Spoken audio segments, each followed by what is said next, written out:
أعوذ بالله من الشيطان الرجيم.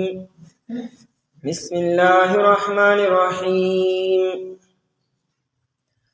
وآمنوا بما أنزلت مصدقا لما معكم ولا تكونوا أول كافر به ولا تشتروا بآياتي ثمنا قليلا وإياي فاتقون.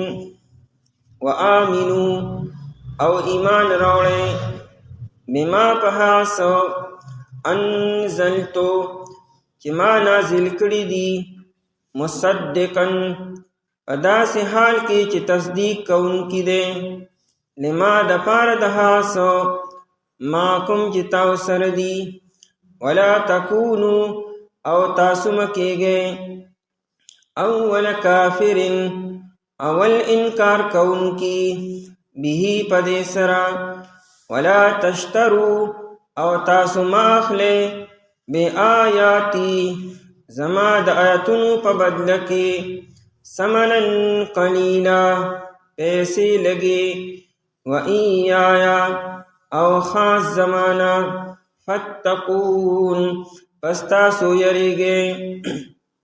خطاب یہودو تے بنی اسرائیل تے سو حکمونو تمخ کے وقت ذکر شو کہ اللہ یاد کے او عہد پورا کے او دا اللہ نو یرے گے. پدیات کے وقت خطاب دے چی ایمان روڑے پا قرآن کریم باندے او قرآن کریم کتاب دے چی ستاسر کتاب سر موافقت کی ستاسر کتاب نے انکار نہ کی بلکہ اس سر اکثر و حبروں کی موافقت تے. دویم دا چی دا قرآن کریم نے انکار مکوے لکہ تاسو مقتدائے مذہبی پیشوایان نے خلق تاسو تا گوری لکہ تاسو انکارو کو نو تاسو و بنیادو گرزیں دائی دا انکار دا پارا او دائی گنابم پا تاسو باندے راشی. درین دا چی دا اللہ پا آیتون باندے پیسی ماخلیں یعنی دنیا ما سرکویں چی دا اللہ آیتون دائی باندے دنیا حاصل کیں او سلورم دا چی خاص اللہ تعالیٰ نو یری گے. خطاب خاص طور باندے دے یہود علماء تا دے اہل علم تا دا ایمان خطاب خطول تا دے چی طول ایمان روڑے و دے بعض خبر و مخاطب اغا پا یہودو کی علماء اہل علم دی. وآمنوا بما انزلتو محکیات کیولشو ایفاء عہدو کے اوفو بی عہدی دا اللہ عہد پورا کے اغا حسد آمنو بما انزلتو دا ایفایحت بیان دے چی ایمان روڑے چی پا نبی علیہ السلام ایمان روڑو گویا کہ تاسو وعدہ پورکڑا.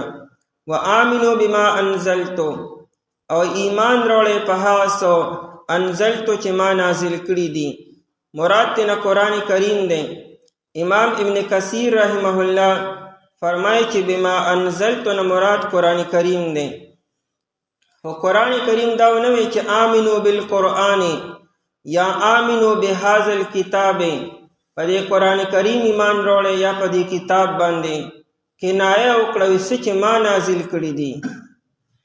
یعنی قرآن کریم دا اللہ جل شانو طرف نازل شوی کتاب دے سنگ چستاسو کتابون دا اللہ را طرف نو تورات و زبور و انجیلو او پائی تاسو فخر کوئیں دارنگ دا قرآن کریمم دا اللہ را طرف نراغلے دے او حکم تاست اللہ تعالیٰ کی چپدی باندی ایمان روڑے. نو دا نبی علیہ السلام نے انکار و دا قرآن کریم نے انکار مناسب نرے دا نبی علیہ السلام نے انکار نے دا اللہ تعالیٰ نے انکار دے دکا بما انزل تو ما نازل کری دی بلدہ کی دا انکار سوجم نشتا. قرآن کریم او ستاسو دا کتابون و مضامین تقریباً یو دی.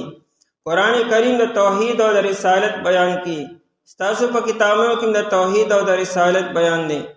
قرآن کریم پا آخرت باندے زور ور کی چی دا آخرت رز برحق تا و حساب کتاب بکی گی او دا مضامین ستاسو کتابوں کی مون.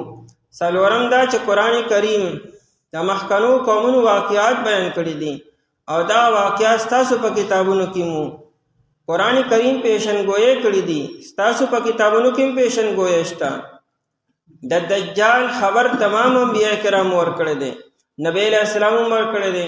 دا قیامت علامات قرآن کریم بیان کری دی محکنو کتابوں کی مشتہ دے نو قرآن کریم د مخکنو کتابونو سره موافق ته په خاصو مضامینو کې.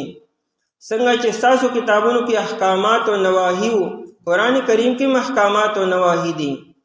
بل دا چې ستاسو کتابونو کې د انبیاء کرام علیهم السلام ذکر دی او د نبی علیہ الصلوۃ والسلام اوصاف پکې بیان شوي دي. دا ټولې خبرې چې یو بل سره موافق شوي، د انکار بیا څه وجه ده؟ مصدقا لما معکم، دا قرآن کریم تصدیق کوونکی دی. تصدیق معنی سچا جاننا، رښتیا ګڼل او رښتیا ویلو. قرآن کریم دا دعوه نه کړه چې تورات د الله کتاب نو. قرآن کریم دا نه دی ویلی چې انجیل شریف د الله کتاب نو. قرآن کریم دا نه وی چې زبور شریف د الله کتاب نو، یا دا کتابونه یکسر غلط دي. قرآن کریم دا خبره نه کړي. قرآن کریم دغه انبیاء کرامو نه انکار نه کړي، بلکې وای دا کتابونه د الله تر طرف نه وو. نه چې قرآن کریم دې ټولو خبرو تصدیق کی، نو تاسو بیا په څه خبره باندې حسد کوئ؟ مصدقا تصدیق کوونکی دی دا قرآن کریم. دا مصدقا حال دی دا انزلتو د ضمیر نه، یعنی انزلته لما معکم، د پاره د هغه څه چې تاسو سره دي. مراد نه تورات شریف دی، لما نه مراد من التورات. نو قرآن کریم د تورات شریف سره موافقت کی او تصدیق کوونکی دی. لیکن تصدیق نو بیا هو مناسب نه چې انکار دی وکړی شي. ولا تکونو او تاسو مکیږئ اول کافر به، لومبی انکار کوونکی په دې سره. اے علماو د یهودو، تاسو د قرآن کریم لومړنی انکار مکوئ. ولا تکونو مکیږئ تاسو اول کافر، اول انکار کوونکی. به کې ضمیر دی بما انزلتو تراجع دی، دا ما چې نازل کړي د قرآن کریم لومړنی انکار تاسو مکوئ. یا به کې دا ضمیر لما معکم تا، دا تاسو سره چې کوم خپل کتاب دی تورات شریفو، د دین کم از کم باندې انکار تاسو مکوئ. په نبی علیہ السلام ایمان نه راوړلو او د قرآن کریم تصدیق نه کول، حقیقت کې د خپل کتاب نه انکار دی. دا گویا کې ته تورات نه انکار وکړو، ځکه چې په تورات کې د قرآن کریم خبر شته. په تورات شریف کې د نبی علیہ السلام تذکره شته چې دی برازي او هغه دار راغی او تاسو یې وپېژندو چې دا واقعي هغه نبی دی، صفات هم پکې معلوم کړو. نو اوس چې تاسو په نبی علیہ السلام ایمان نه راوړئ او قرآن کریم نه منئ، نو دا خو گویا کې تاسو د خپل کتاب نه انکار وکړو. ولا تکونوا اول کافر به، کم از کم د خپل کتاب نه لومړنی انکار کوونکي مه ګرځئ، او یا د قرآن کریم نه لومړنی انکار کوونکي تاسو مه کیږئ. اشکال دا دی چې د یهودو نه مخکې خو مکې والو انکار کړو 10 کاله تقریبا، یا 11-12 کاله، ځکه دا صورت مدني دی، مدینه منوره کې نازل شوی دی. او نبی علیہ السلام خو 14 کاله مکه مکرمه کې تیر کړي دي. نو مکی والو کې ډېرو خلکو انکار د قرآن کریم نه هم کړی او د نبی علیہ السلام نه هم کړی او د معجزاتو نه هم کړی دی. نو قرآن کریم څنګه وایي چې ولا تکونو اول کافر به؟ مخکې انکار هم مکی والو کړی، کدی انکار دی هو دویم نمبر شي. نو جواب دا دی چې د مکی والو د انکار څه اعتبار دی؟ هغه خو د هر څه نه انکار کړی، خو د توحید نه انکار او د پیغمبر نه انکار او د قیامت نه انکار او د معجزاتو نه انکار. دا لا څه چې سړی هیڅ نه منم، یعنی حقایق نه مني او سړی معجزات نه مني، کینه د سړی انکار نشي کولی. د توحید نه انکار لا انکار دی، خو د لیوانو خبره ده. نو مکی والو خو د هر څه نه انکار کو، جاهلانو دا انکار له څه اعتبار دی؟ او تاسو اهل علم یو پوهه او تاسو د نبی علیہ السلام حقانیت او هغه پیژنئ چې دا څنګه انسان دی او د قرآن کریم. نو ستاسو دا انکار به معتبر انکاري، ځکه دا به سره د علم وي. او د هغې انکار د جهل او د جاهل سړی خاص هم نه مني ارسو، هغه بیا وروسته په دې خپل جهل باندې بیا خاندي چې دا ماله څه کولو. نو ستاسو انکار به معتبر انکاري، که تاسو مذهبي خلک یا پوهېږئ په هر څه باندې. ډاکټر پیژني، انجینیر پیژني، زمیدار پیژني. تاسو پوهه په کتابونو باندې انبیاء کرام هم لیدلی دي، دای کتابونه د سره دي، معجزات هم لیدلی دي، اوریدلی هم دي، برکات هم ورسره لیدلی دي. او تاسو نبی علیہ السلام ته وګورئ تاسو ته پته دا نبی دی او کنه دی.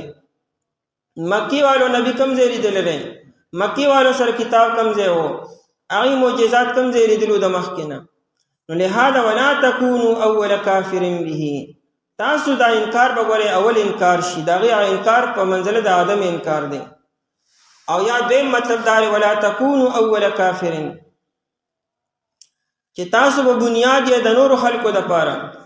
ځکه مکه مدینه منوره کې بنو نذیر او بنو قریظه او بنو قینقاع دا پسې کې نه حسابول چا.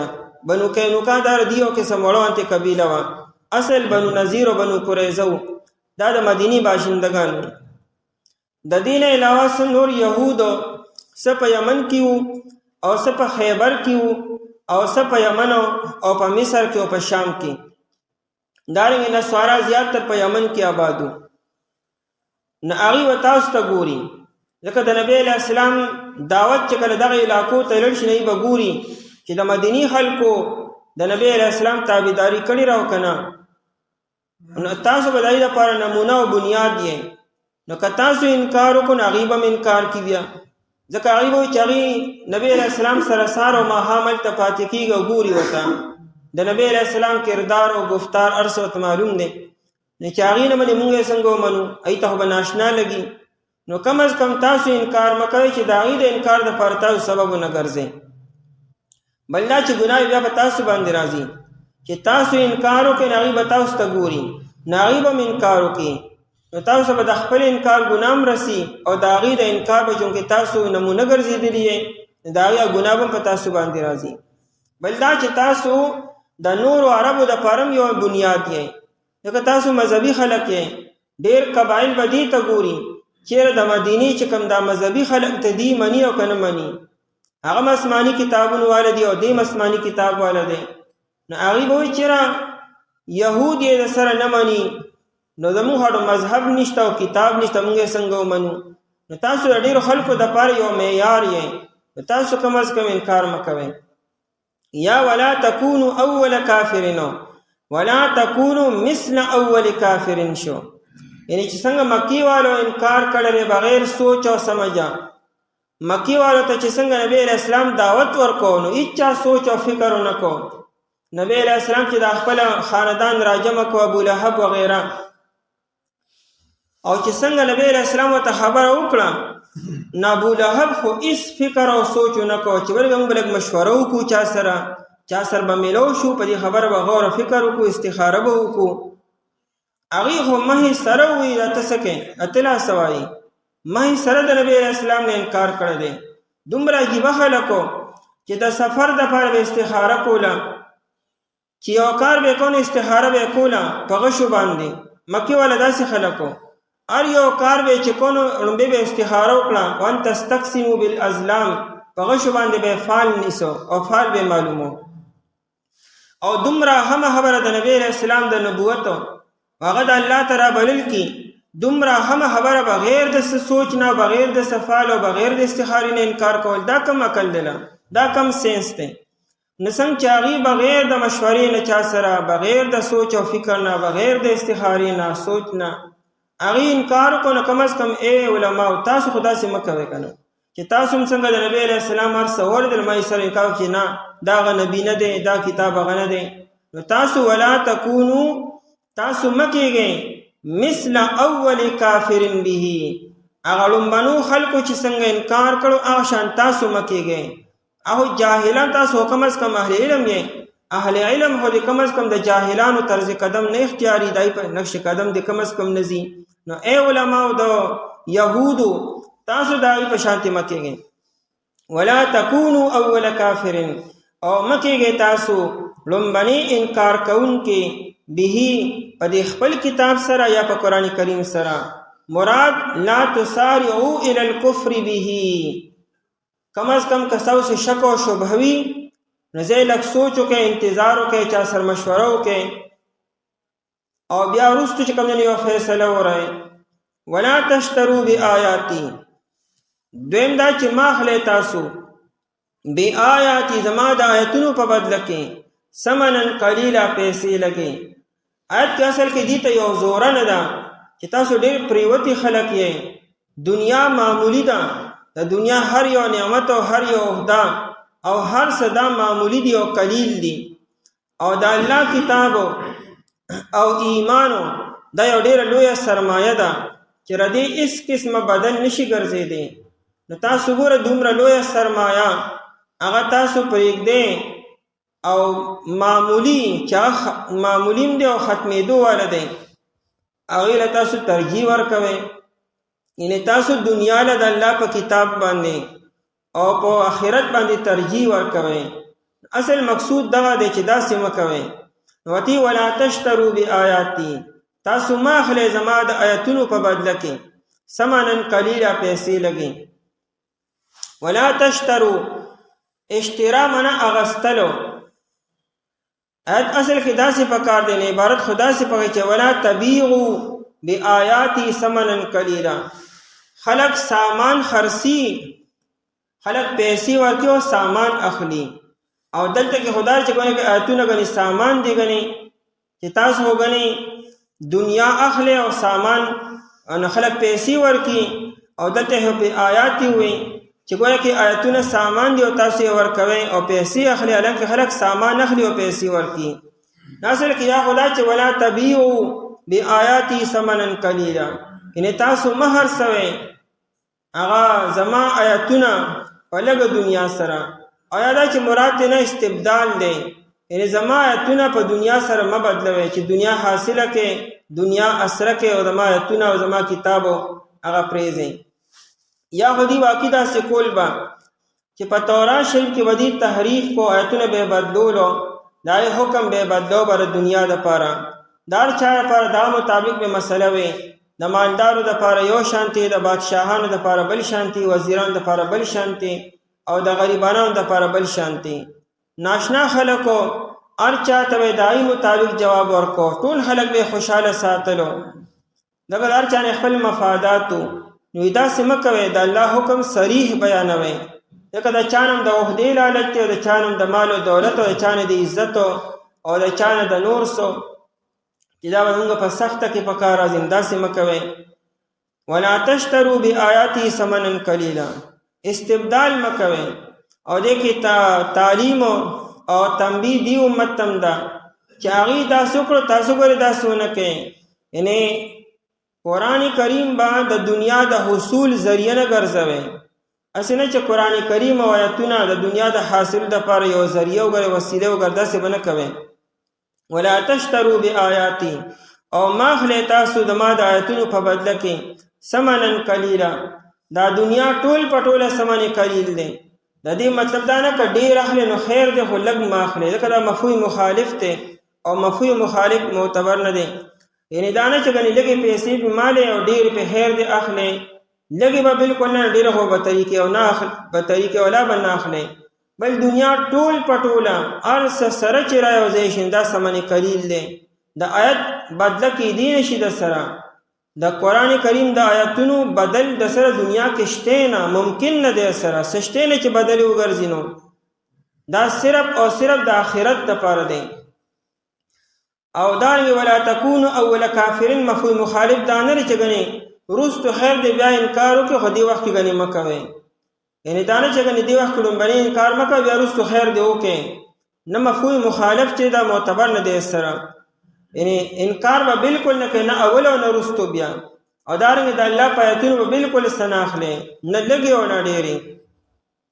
باقی دا چې کوم اهل علم ته د مدرسو کې چې کوم درسونه کې یا امامت کې یا مؤذن اذان کې او ته کوم تنخواه ملاويږي نه په دې کې نه داخلو.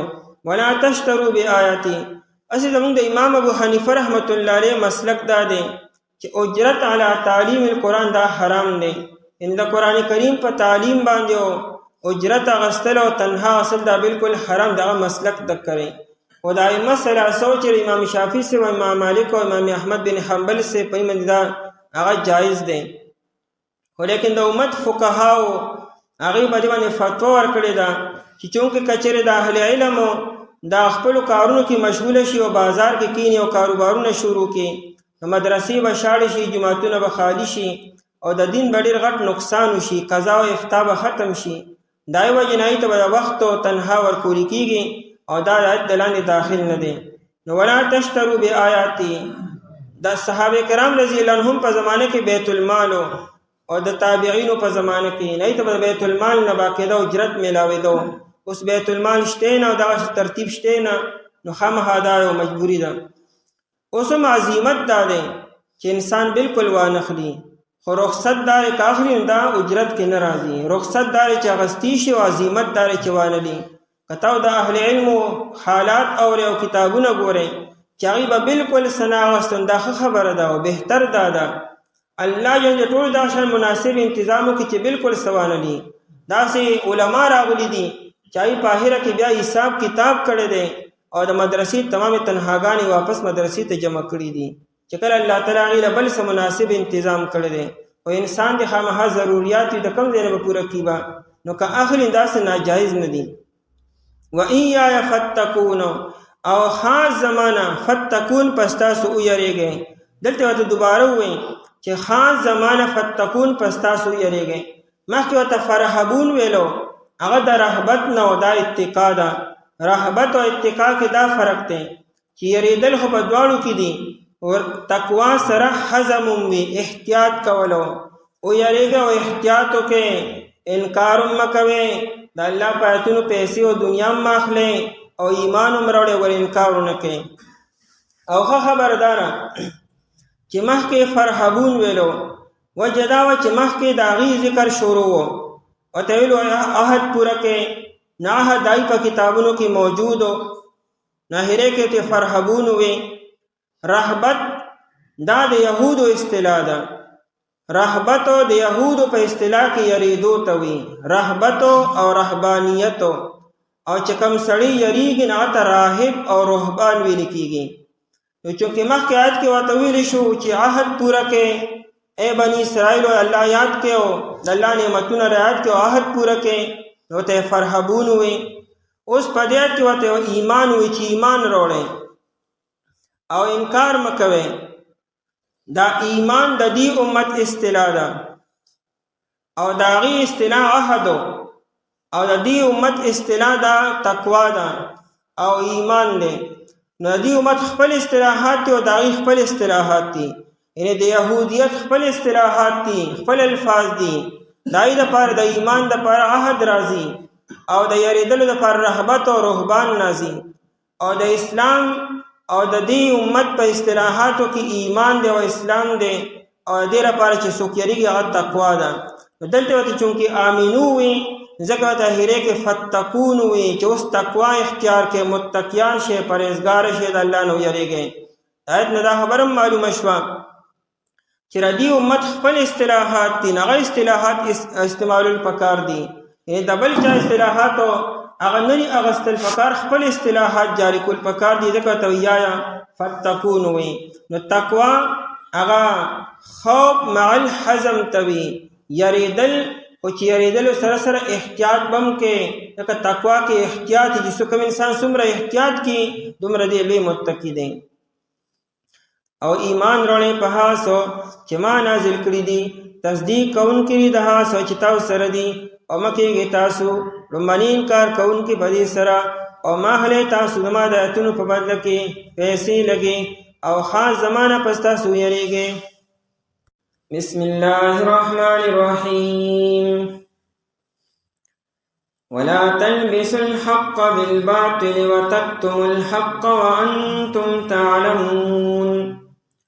وأقيموا الصلاة وآتوا الزكاة واركعوا مع الراكعين.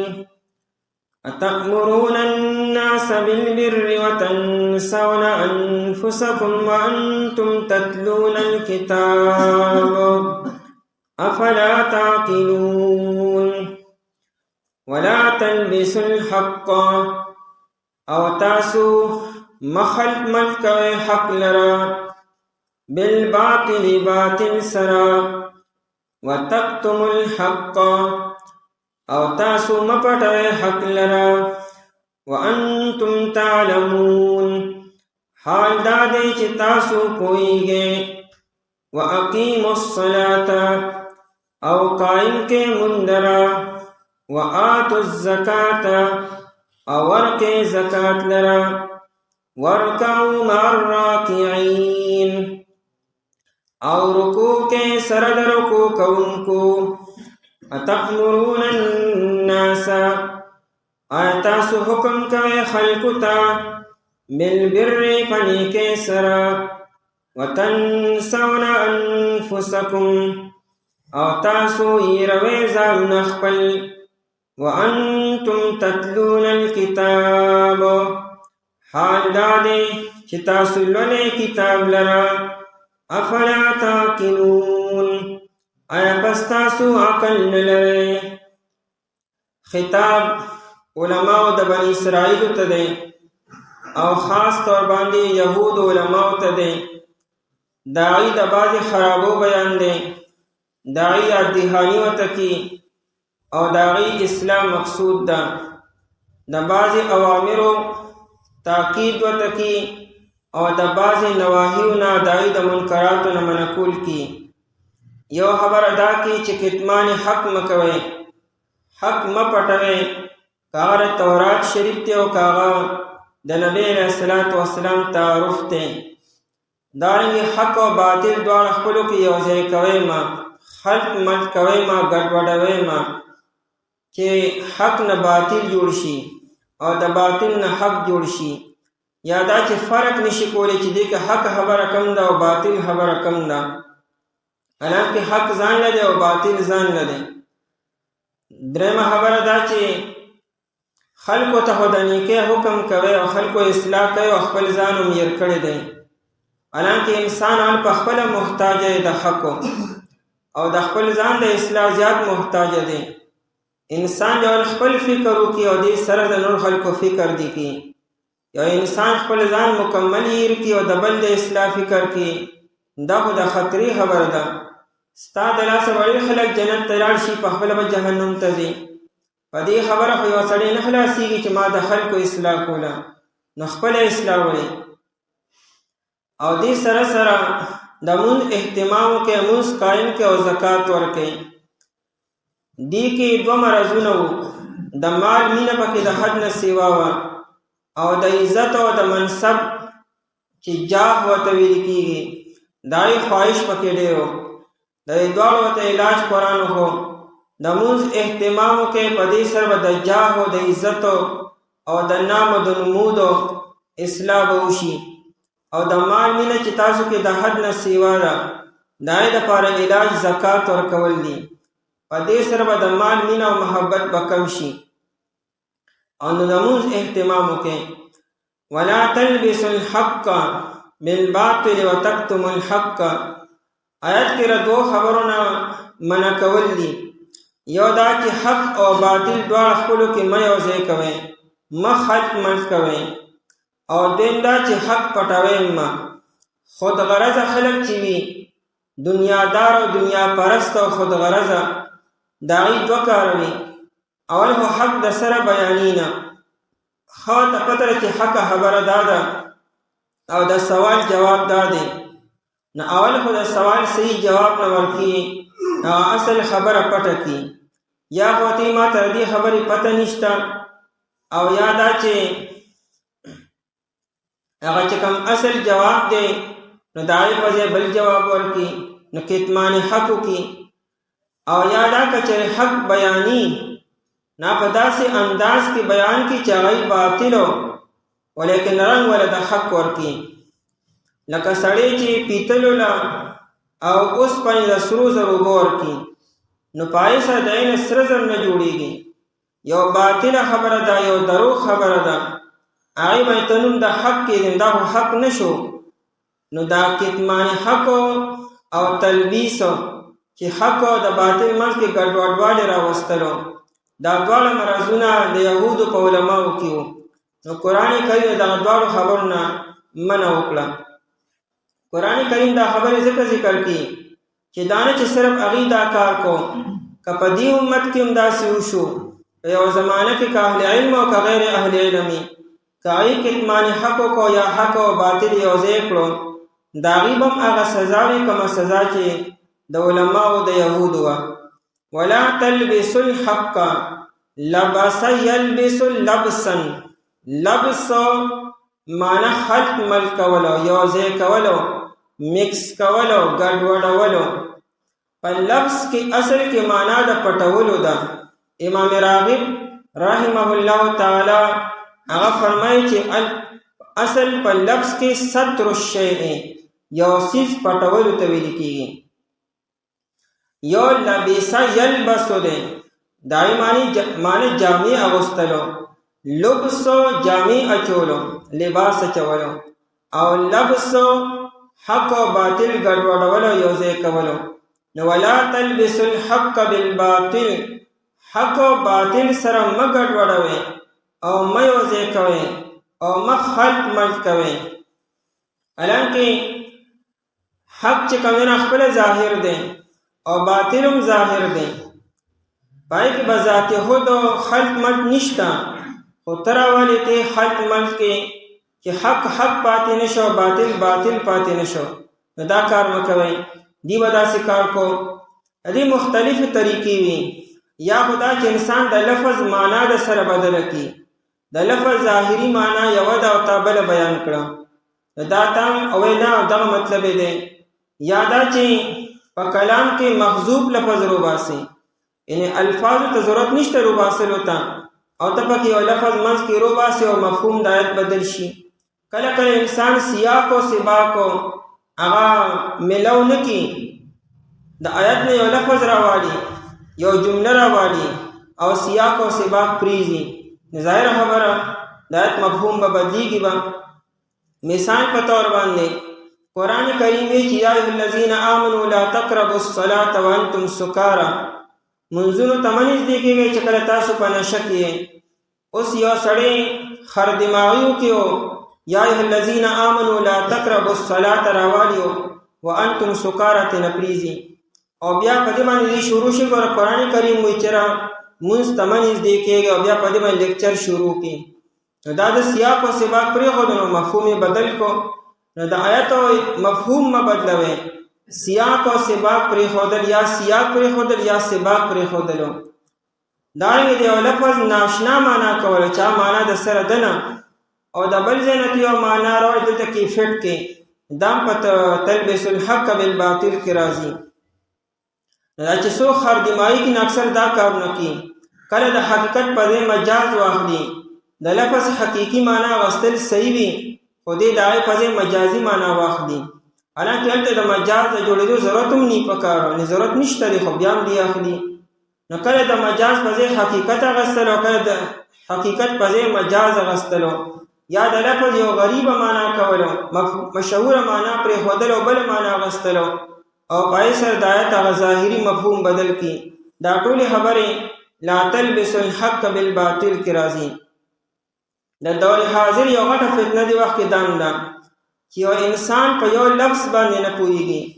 غریبو په دې خبر نه دی چې د قرآن کریم اصل کوم تفاسیر دي، اصل ماخذ دی، هغې ته نه رسېدي شي او نه پرې پوهېږي، او هغه د اردو د پښتو یا بله ژبه هغې ظاهري معنی وګوري، هغه هم شروع شي، هغه سکالر شي، هغه هم د قرآن کریم درسونه ورکړي، هغه هم خلکو ته ماخستن بیا په ټي وي باندې او په چینلو باندې قرآن کریم درسونه ورکړي، او هغه مفهوم بیانوي چې هغه مفهوم د سره په 1400 کاله کې چې ته یو مفسر نی بیان کړي.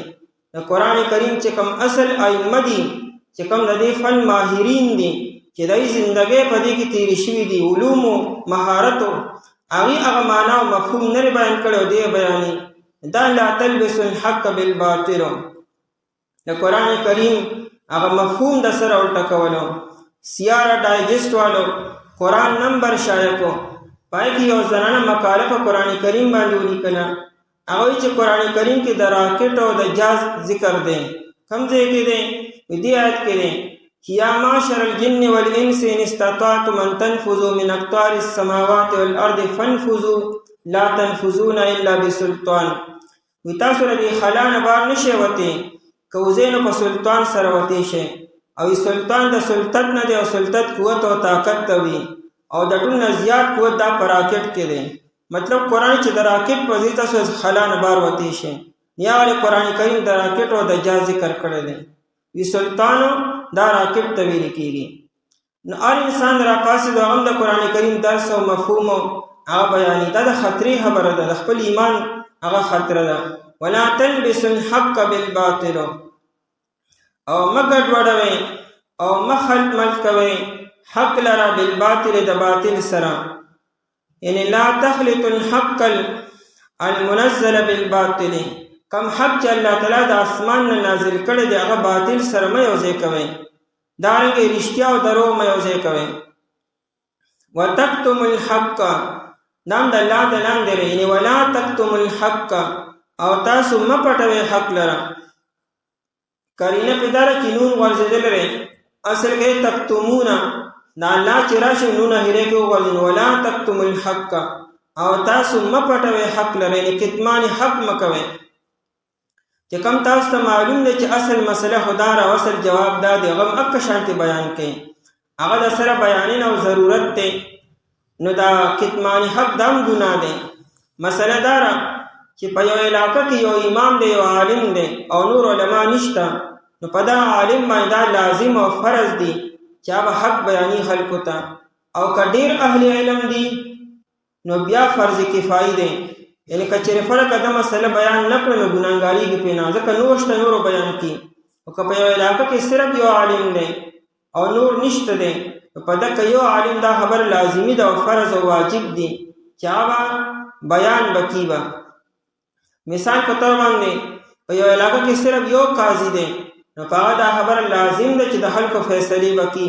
او که ډېر قاضیان دي بیا په دې یو باندې واجب او لازم نه ده. د کتمان حق او حق پټولو، مثال که یو انسان مسله چاته نه وایي نو هغه په دې خبره به ګناهګارېږي، نه که چېرې نور علما موجود دي لکه نور نه یې تپوس وکړي، خو که دې یوازې ده به خامخا مسله وي.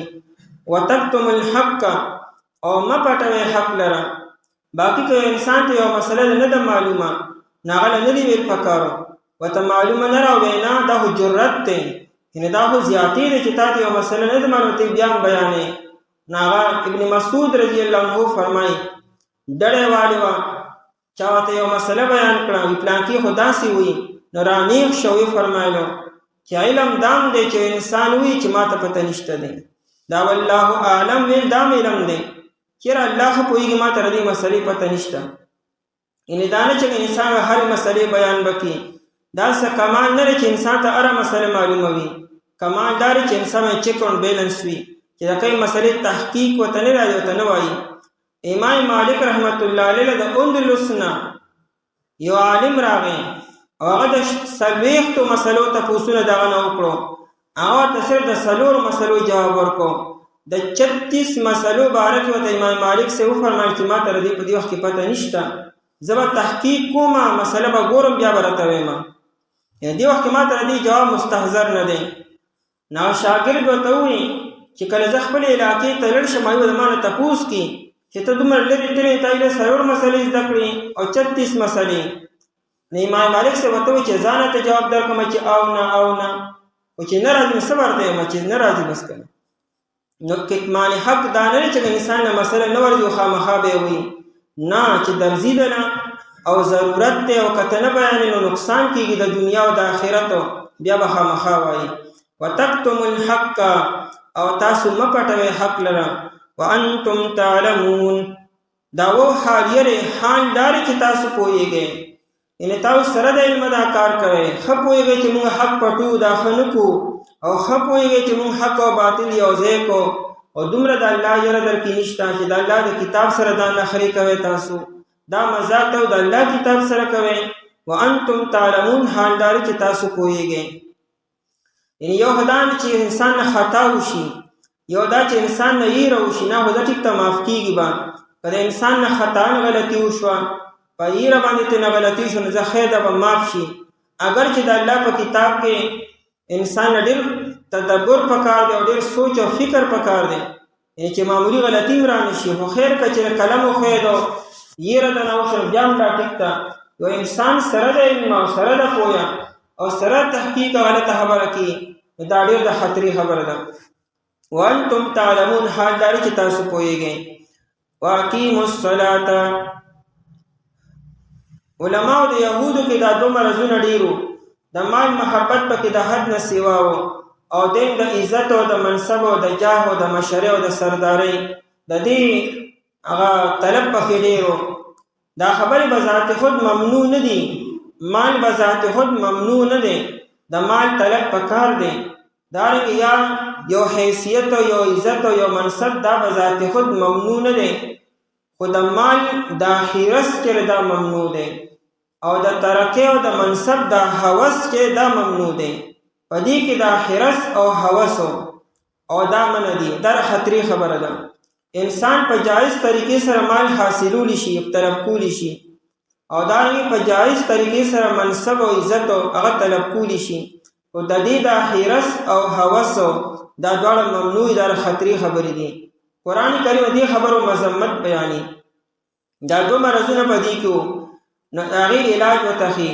واقیم الصلاة او قائم کې تاسو مندره موږ قائم کې په دې سره دغه د جاه او د منصب او د مشره چې تاسو زما د یو عزت یو مقام یو مرتبه چې زره په معاشره کې زما وښکارما نه د دې چې کم هوس ته تاسو ته دا علاج په مون سره ده چې مون اهتمام شروع کړي تاسو کې الجزیره ولی بیا بداوي چې بس د الله په نظر کې خشم دا خبره کافی ده انسان د پردا خبره کړ د الله په نظر کې خشي د مخلوق نظر ځان لري الله نظر ځان لري کله چې انسان د الله په نظر کې خشو مخلوق په نظر کې به خود خشي او کله الله په نظر کې ذلیل شي د مخلوق نظر لرسه اعتبار دی واقیم الصلاة او قائم کې مونږه وآتوا الزکات ورکه زکات لرا عبادتونه په دوه قسم دي یو بدنی دي بدن سره تعلق ساتي لکه مونږ شو او روزه شو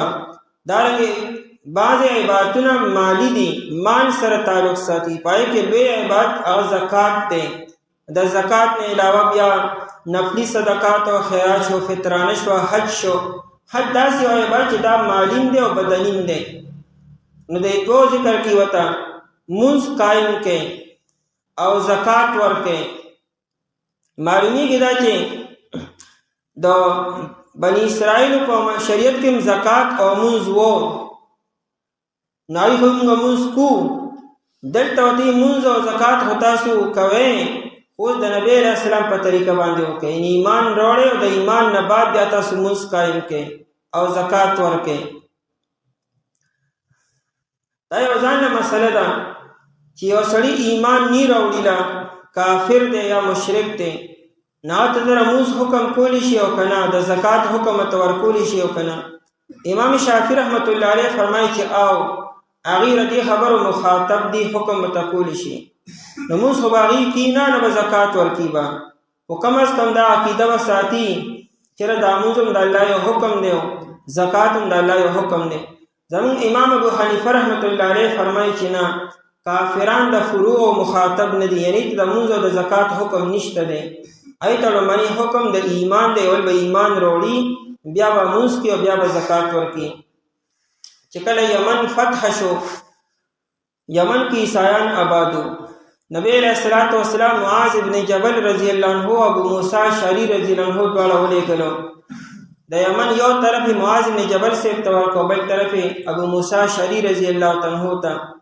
دا دواړه گورنران کړو نو دې دوړ ته وې معاذ ابن جبل سے ته وې چې تاسو روان یالته کې هغه اهل کتاب دي تاسو نو قسمه قسم سوالات کی تاسو به تاسو کوي نو لمبه به دعوت وته د الله د طرف ته ورکې یعنی ایمان اولته د ایمان دعوت ورکې چې ایمان وروړي نو بیا د موږ حکم وته دا د موږ لپاره لوی دلیل دی چې لمبه وسړي ایمان وروړي بیا ورپسې موږ کې بیا ورپسې نور احکامات ادا کیبا او دلته کې اگر چې اقیم الصلاۃ و اتو الزکات راغې او سلسله د مخکې نه شروع ده و امنو مخکې راغله ده و امنو بما انزلت مصدقا لما معكم د ایمان حکم ته مخکې شي چې ایمان راوړي نو بیا ودا کارونه مو کې یا موږ قائم کې او زکات ورکې ورکو مرکعين او رکوع کې سره د رکوع کوونکو رکوع کې سره د رکوع کوونکو جماعت طرف ته اشاره ده یعنی په جمع سره من شروع کې د بنی اسرائیل منځونه ځان لو ای باندې جماعت فرض او واجب نو ای بزان لمسکو دلته ته تاسو یو ځای من شروع کې نو مطلب څه شو مونږ خو به تاسو کوئ یې، خو چې په نبی علیه السلام ایمان راوړی نو یو ځای به مونږ شروع کوي، یعنې جمع سره به مونږ شروع کوي. نو ورکعوا مع الراکعین، ایمان راوړی او صحابو سره یو ځای مونږ شروع کوي. ورکعوا رکوع کې سره د رکوع کوونکو. دارنګې دې طرف ته اشاره ده، روح المعانی لیکلي دي چې د دې په مونځ کې رکوع نه وه، د یهودو په مونځ کې دلته ورته خاص طور رکوع کې، یعنې که تاسو چې مونږ مخکې نه مونځ کوو، مونږ د مخکې نه زکات ورکوو، نو ورته نه ستاسو مونځ کې خو رکوع نشته، او دلته د قرآن د رکوع والا د مونځ خبره کوي، او هغه د نبی علیه السلام نوم دی. ورکعوا رکوع کې مع الراکعین سره د رکوع کوونکو. رکوع اصل کې لفظي معنی عاجزي، دا سر ټیټولو ته رکوع ویل کېږي، او په رکوع کې عاجزي ده. دې کې ترغیب هم شو چې مونځ د جمع سره اهتمام کوئ، اگر چې ځان له مونځ هم جایز دی، کولی شي سړی د ضرورت په ټایم کې، باران دی، مرض دی، بل څه مسله ده، سفر کې ځان له مونځ کولی شي. لیکن د نارینه مونځ دا په جومات کې دی، که کور دی لرې دی او که نږدې دی. صحابه د لرې لرې جومات ته مانځله به راتلل به. بنو سلمه د جومات ته د راتلو د نږدې منتقل کېدو اراده وکړه. د دې کور چې هغه د مدینې منورې نه بار و، په اخري بارډر باندې و د مدینې منورې. د جومات سرخوا کې ځای خالي شو. بخاري شریف کې روایت دی، هغې وایي چې موږ به هلته کور خرڅ کړو، دلته به کور واخلو. چې جومات ته نږدې شو، چې مونږ په اسانه باندې زر زر راځو.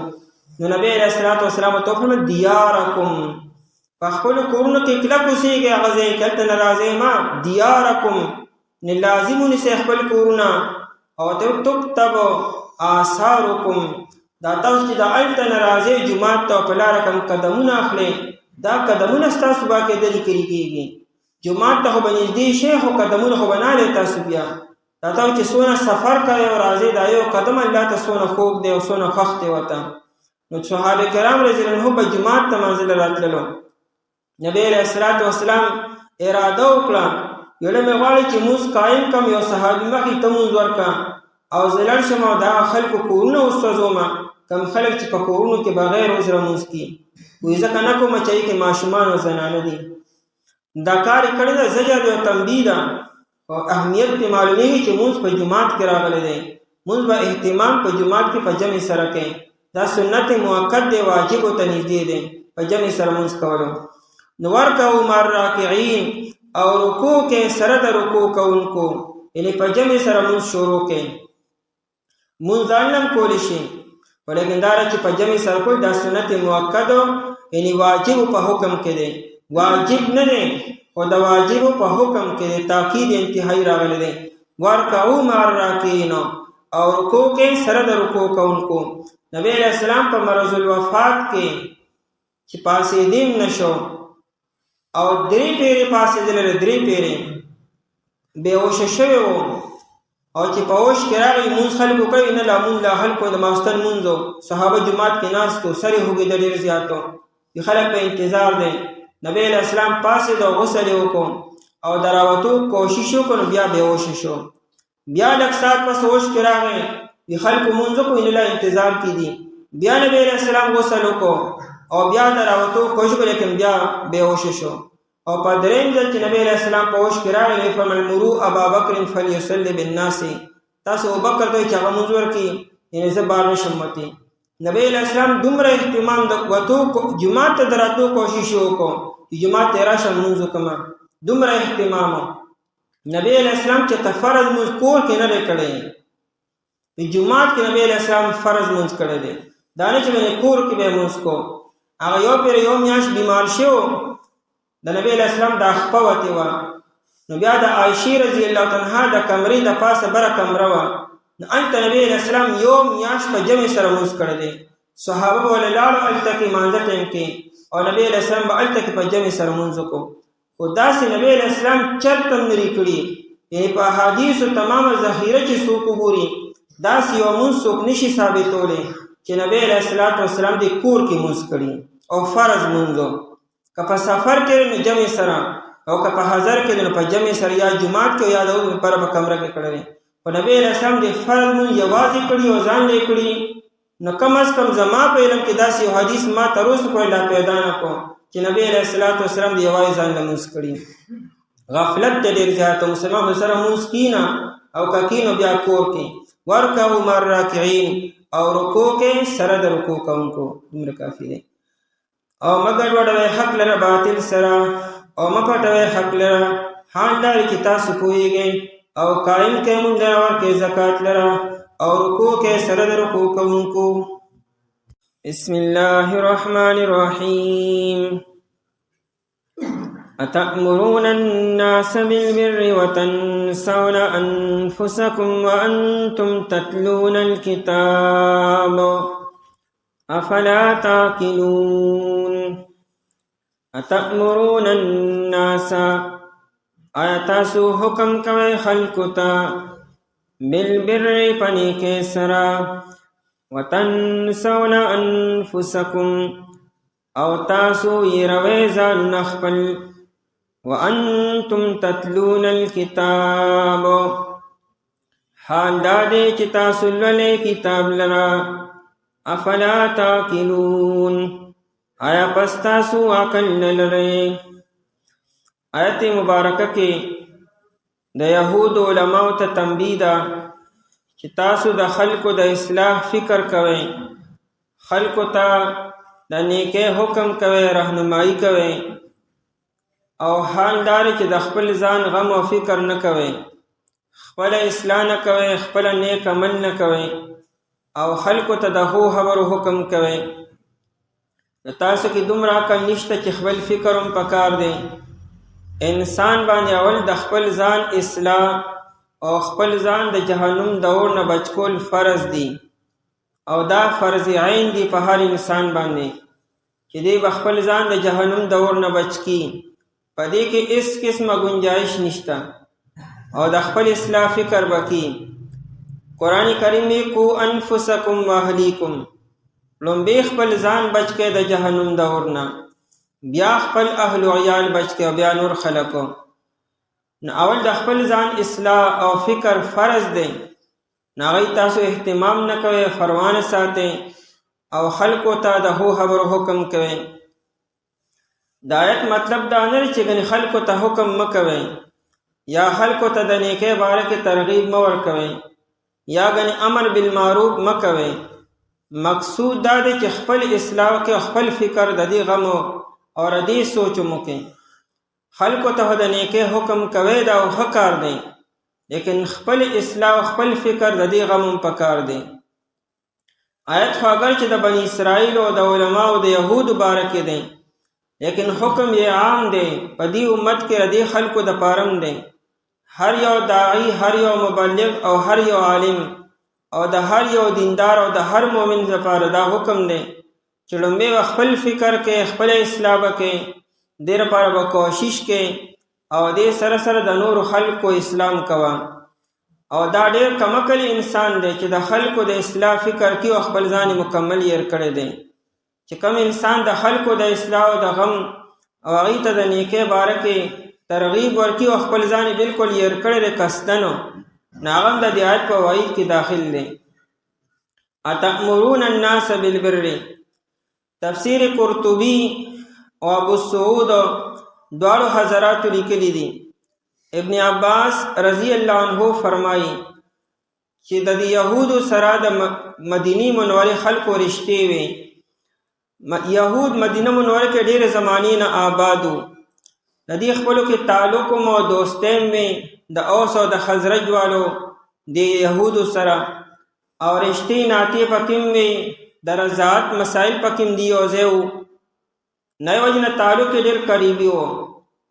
نو کوم مؤمنان مسلمانانو چې د دې سره تعلق او چې ته ملاقات ته به لړلو یا یو ځای به شو، نو د مؤمنانو مسلمانانو به د یهودو ته علماو ته وایي چې ستاسو په نظر کې د نبی علیه السلام څه حیثیت دی، دا څنګه انسان دی، او دا دې چې موږ ته د کومو احکاماتو ترغیب راکړي دې باره کې.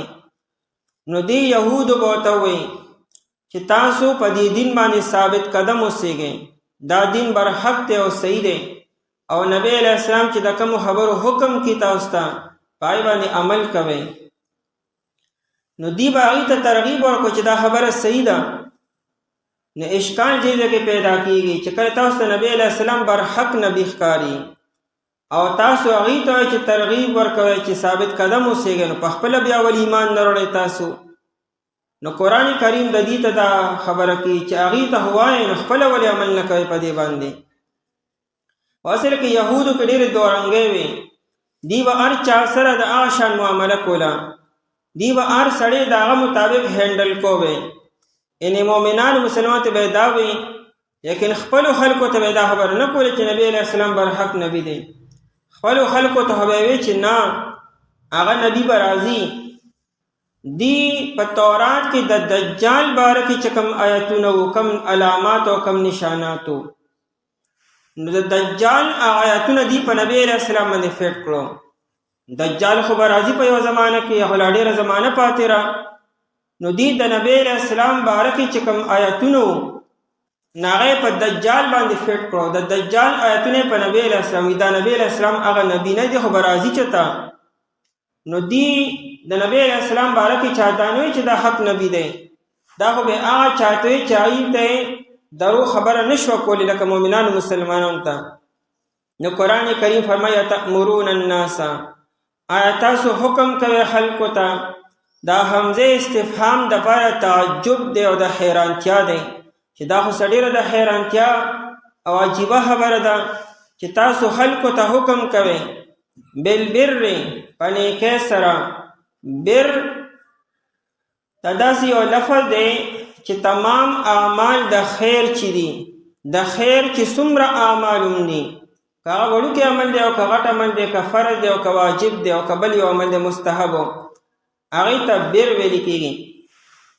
په دې بر کې وسعت ته فراخي ده. په عربی کې هموار میدان ته او دشت و بیان ته بریه وي. اولئک هم خیر البریه اولئک هم شر البریه. نو بریه غټ میدان ته وي چې ډېر خلک پکې ځایږي. نو هغې ته دا بریه ولې وي؟ په هغې کې وسعت ډېر زیات دی. نو دې بر کې وسعت دی. نو بر هر یو نیک عمل ته، هر یو د خیر کار ته ویل کېږي. نو تاسو حکم کوئ خلکو ته د نیکۍ، یا خو د نیکۍ نه مراد د ایمان دی او یا د نیکۍ نه مراد احسان دی. روح المانی لیکي چې ښه خبره داره چې لفظ مونږ عام پریزو، هر یو نیک کار ته شامل کو. نه تاسو حکم کوئ خلکو ته د نیکۍ، وتنسون انفسکم او یېروئ تاسو خپل ځانونه. نسیانو په عربی کې هغه چې تا ته اول د یو خبرې علم وي او بیا چې کوم نو یېر کې، اول تا ته علم شته او پوهه درته شته دی او بیا قصدن یېرولو ته نسیان ویل کېږي. نو نسیان او قصدن یو خدا چې نسیان د انسان په وس کې نه، د انسان نه خبره هېره شي، دا خو معاف دی. شریعت نسیان معاف کړی دی. رفع عن امتی الخطأ والنسیان، د دې امت نه مو خطا او نسیان معاف شوی دی، دا خو د انسان په وس کې نه ده.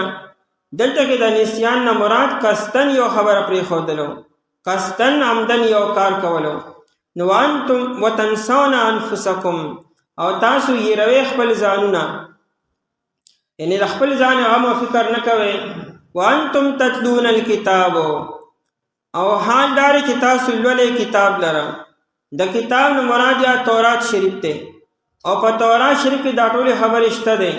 په تورات کې دا مضمون بار بار بیان شوی دی چې خلکو ته د نیکۍ حکم کوئ، نو په خپله پې عمل کوئ، خپله اصلاح وکړئ، خپل غم او فکر وکړئ.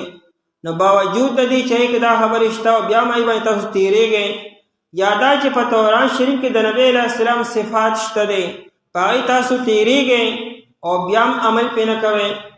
یا دا چې تاسو خپل کتاب لولئ، په هغې کې هم د احکامات شته دی، نو په احکاماتو باندې عمل نه کوئ، په دا احکاماتو خپل هم عمل پکار دی.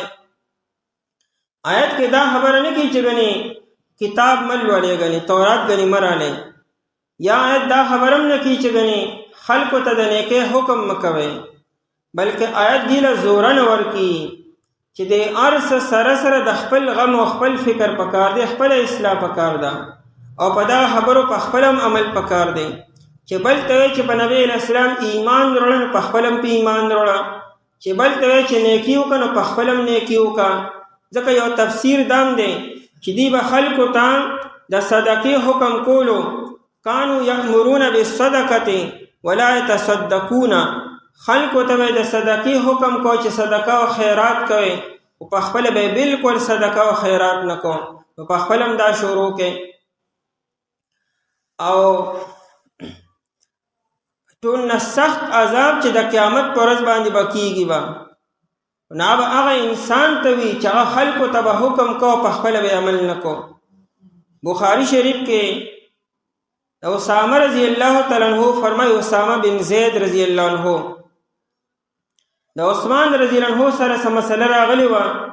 نغه روایت په اخره کې اسامه رضی الله عنہ وی چې یجاء الرجل یوم القیامت، د قیامت پر به یو سړی راوستلی شي په داسې حال کې چې فیلقا فی النار، دی به اور کې وغورځول شي، نو فتندلق اقطابه فی النار، دی چې کله جهنم کې وغورځول شي د د خېټې نه دا کلمې به لاندې د لوی بولو په لاره باندې به وغورځېږي.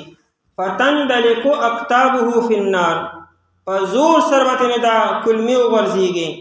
او فیدور کما یدور الحمار، دی به دا کلمونه داسې تاویږي غیر چاپیرو لکه څنګه چې د جرند نه غیر چاپیر حمار خر تاویږي.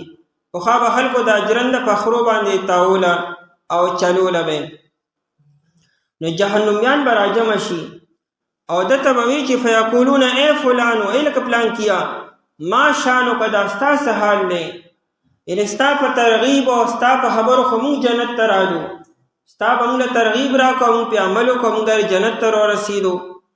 نو الیس کنت تأمر بالمعروف، تا به خلکو ته د نیکو حکم نه کو، وتنهانا عن المنکر، تا مونږ د نارواو نه بچ کولو نه، ستا د لاسه مونږ جنت ته رارسېدو، ته په خپله ولې په جهنم کې پروت یې په دې بد حال باندې.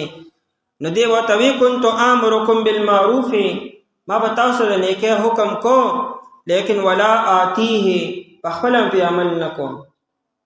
او دارنګې وانهاکم عن المنکر او وآتیه، تاسو مې د نارواو نه منې کولې خو لیکن په خپله مې ناروا کولو. نو ټیک ته زما په ترغیب باندې زما په خبرو خو تاسو اعلی مراتب حاصل کړو، لیکن زما په خپله عمل نو. نو د دې وجې نه دا دومره ناروا سلوک ما سره جهنم کې کېږي. بخاري شریف کې روایت دی. دارنګې د معراج په شپه باندې نبی علیه الصلاة والسلام چې تشریف وړو بر اسمانونو ته، نو هلته کې څه ناشنا مناظر نبی علیه الصلاة والسلام لیدلی دي. یو سړی یې ولیدو چې هغه ناست دی او بل سړي سره د اور انبور دی او کینچي را ورسره، د اور په هغه کینچۍ باندې د ده دا وخکیش لولی شي، دا په کینچۍ باندې برتې هغه غوږ ته وله ورسي او بیا وله بل وخکي وله شلي. نو کله یو وخت کې او کله دا بل وخت کې، او دا یو چې وله وشلي نا بل روغ شي، بیا چې وله دا ګس والا وشلي کټکي ول دا اخیر روغ شي، او دا معامله ورسره کولی شي. نبی علیه الصلاة والسلام تپوس وکړو چې دا څوک دی چې دا شونډې وله کټکولی شي. جبریل علیه الصلاة والسلام فرمایلو چې هؤلاء الخطباء من اهل الدنیا، دا دنیادار خطیبانو چې خلکو ته به مسلې بیانولې، خلکو ته به خطبې ورکولې، خلکو ته به بیانات کول په ګنټو. هؤلاء الخطباء من اهل الدنیا یأمرون بالناس بالبر وینسون انفسهم، خلکو ته به د نیکۍ حکم کو، خپل ځان یې هېر کړو. وهم یتلون الکتاب، دیوم کتاب لوستو لیکن پوهېدل نه. نا خطرناک عذاب دکه دی.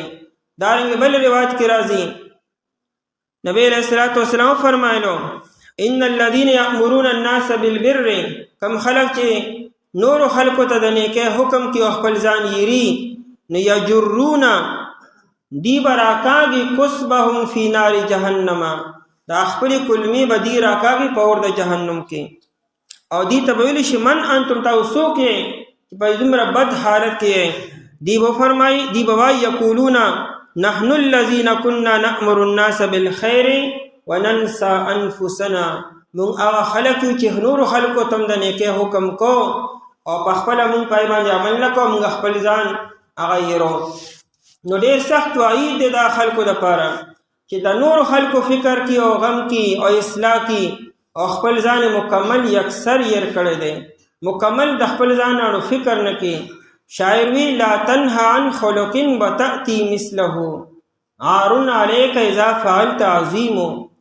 ابو الاسود الدولی لوی شاعر دی، هغه وی لا تنها عن خلق وتأتي مثله. د آی عادت نه او د هغې خبرې نه خلک مه منې کوه چې په خپل یې کوې او خلکو ته یې مه کوه. ستا لپاره ډېر لوی عیب دی په دې خبره کې چې په خپل یې کوې او خلکو ته یې مه کوه. مطلب دا چې لومبې خپل ځان ته یې نه منې که، لومبې خپله دغه خرابي د ځان نه وباسه، بیا خلکو ته وایه. وابدأ بنفسك فانهها عن غیها. هغه وی وابدأ بنفسك فانهها عن غیها. لومبې د خپل ځان نه ابتدا وکړه، د خپل نفس د ګمراهۍ نه منې که. فإن انتهت عنه فأنت حکیم. لوی هوښیار او سمجدار او عقلمند الله به جوړېږي چې لومبې خپل نفس د دغه خرابۍ نه منې کې. فهناک یقبل ان بعثت ویقتدى. ستا په خبره باندې به هغې خلک عمل کي، ستا خبره به هغې خلک قبلي وه او ستا ابتدا به خلک الله کی. بالقول منک وینفع التعلیم. چې کله ستا خپله خبره مغه شانتي وي چې سوای د هغې مطابق کوې مو، چې د کومو خبرو نه خلک منې کوي په خپله ترې منې کېږي مو، بیا به ستا په خبره باندې خلک عمل هم کي او په خلکو باندې به هغه اثر هم کي. او که خپل عمل نه کوي او صرف خلکو ته لګیایي نو دا صرف الفاظ دي، حروف دي، صرف د ژبې زور استعمالي او د خولې زور دی، نور دړه اثر پکې شته نه، د وجې نه خلکو باندې هم اثر نه کي. آیت کې ترغیب دی چې د خپل اصلاح خپل فکر پکار دی. د آیت دا مطلب نه دی چې ګنې یو سړی که په خپل عمل نه کي نو بل ته دې غنم نه وي، نه، یعنې خپل فکر او اسلام پکار دی. باقي دغه ځان له ذمه داري د خلکو ته هم وینا پکار ده. نبی علیہ الصلوۃ والسلام فرمایلو، امام ابن ابی الدنیا کتاب دی الامر بالمعروف والنهی عن المنکر، امام ابن ابی الدنیا نای کې روایت د ابو هريره رضی الله عنه را نقل کړی دی. نبی علیہ الصلوۃ والسلام نای تاسو کو چې چې موږ په خپل عمل نه کو نو خلکو ته بم نه وایو، او که خپل نه منې کېږي نو خلک به نه منې کو. نو نبی علیہ السلام فرمایي چې نه، مرو بالمعروف وان لم تعملوا به. نه خلکو ته د نیکۍ حکم کوئ اگر چې په خپله پې عمل نه کوئ.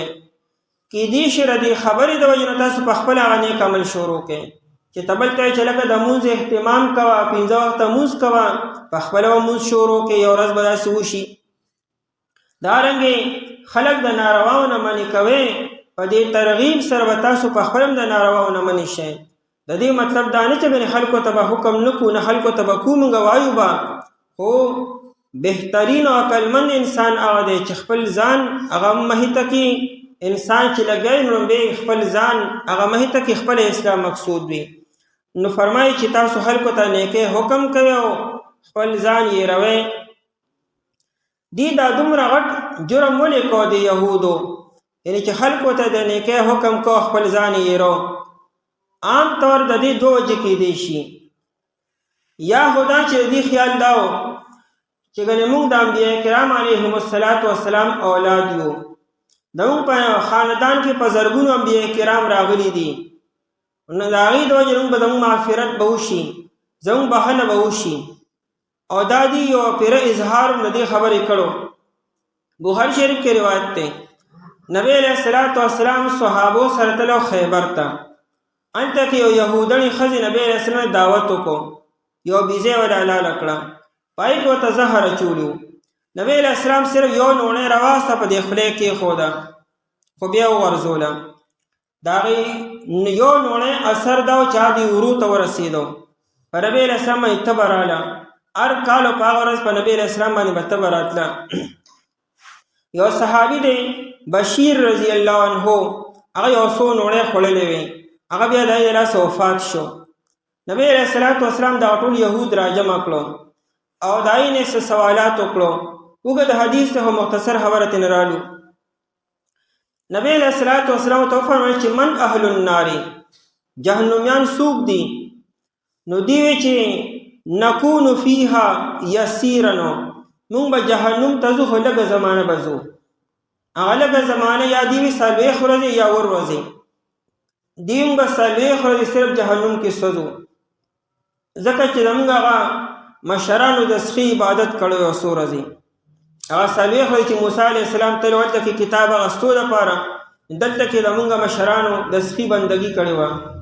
حالانکې هغه توبه قبوله شوې ده، هر څه شوي دي، او دی لا موږ اوس هم جهنم ته ځو به د هغې د وجې نه. کرے کوئی برے کوئی دا هم له څه قانون دی، دا هم څه مذهب دی نه، غلطي چا کړې ده او سزا به چا ته میلاویږي. او یا دا چې موږ به صرف ور ورځې جهنم ته ځو. ور ورځې ولې؟ دیره دنیا 2000 کاله ژوند دی او د هر 1000 سال په مقابله کې صرف یو ورځ و، نو 2000 کاله ژوند شو، نو ور ورځې به موږ جهنم کې وسوځو. نو دی نبی علیه السلام ته وایي چې نکون فیها یسیرا، موږ به جهنم ته ځو خو ډېر لږ غوندې به ځو. او بیا یې ورته وایي ثم تخلفونا، موږ به ترې نه بیا روځو، بیا به تاسو پکې همیشه لپاره جهنم کې پراته. نبی علیه السلام ته صحابو ته وایي چې موږ به یو څو ورځې پس روځو، بیا به تاسو همیشه لپاره په جهنم کې. نبی علیه السلام ته وایي اخسؤ، دفع شئ تاسو، دا داسې خبره چې موږ به ستاسو نه بعد جهنم ته به ځو. د دې روایت نه هم دا معلومیږي چې ردي دا خیال و چې زمونږ که چې جهنم ته لړم شو نو یو څو ورځې به وي، او باقي زمونږ بلا شي انبیاء کرام علیهم السلام دي، د هغوی په شفاعت باندې او د هغوی د لاټ د وجې نه موږ به معاف شو.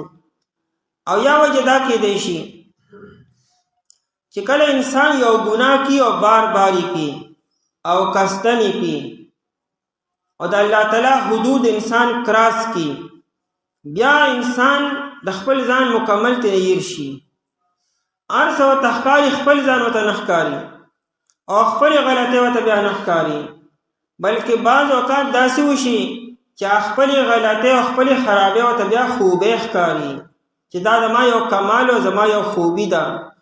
نو دا دی چې به د الله په کتاب کې تحریف کو او احکامات به پټولو او الټه به بیانولو او حقایق به پټولو، د هغې بل طرف به بیانو، نو دا به دې ته خپل کمال ښکارېدو چې څومره موږ کمال والا، څومره ناشنا علم دی، څومره ناشنا فن دی ما سره، او څومره ناشنا هنر دی ما سره، چې په کم عجیبه انداز کې مې سړی ورسو او پویه مې نه کو. دا به دې بیا خپل کمال و. نو اصل کې دې ته د خپلې غلطۍ بیا غلطۍ نه ښکارېدی او د خپلې غلطۍ ورته بیا خوبۍ ښکارېدی.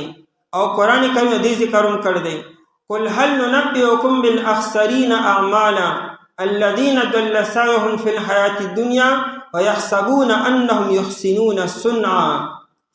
وی په دنیا کې راته هغه خلک وښیم چې ډېر زیات تاوانیان دي، الاخسرین اعمالا، چې دا ډېر په نقصان او تاوان والا دي، هغه خلک ته چې ګمراه شوي دي او کی ګناهونه او هغه ته نیکۍ ښکاري، ویحسبون انهم یحسنون صنعا، او دی دا ګمان کوي چې ګنې موږ ډېر ښه کار کوو. او بل ځای قرآن وی چې کله شیطان انسان دوکه کي او ګمراهۍ ته وغورځي، ویحسبون انهم مهتدون، دغه خلک په ګمراهۍ کې لګیا دي او ځان ته هدایت یافته ښکاري.